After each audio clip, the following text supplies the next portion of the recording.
Rodinná tragédia sa stala v tomto bytovom dome na 2. poschodí. Rodina vraj patrila medzi problémové. Tak tam boli hádky každý deň, to bolo na dennom poriadku. Ten syn bol asi taký problémový. Tento raz však neostalo iba pri slovách. Hádka medzi otcom a synom viedla k vyhrážaniu sa samovraždou.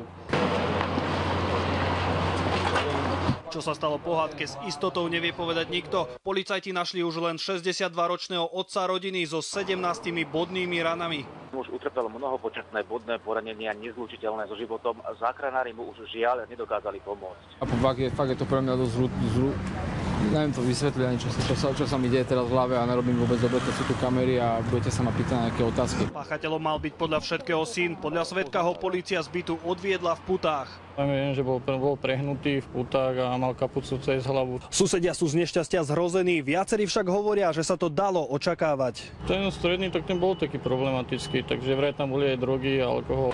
Zuzana Ondrušková, Viktor Serebriakov, televízia Markíza.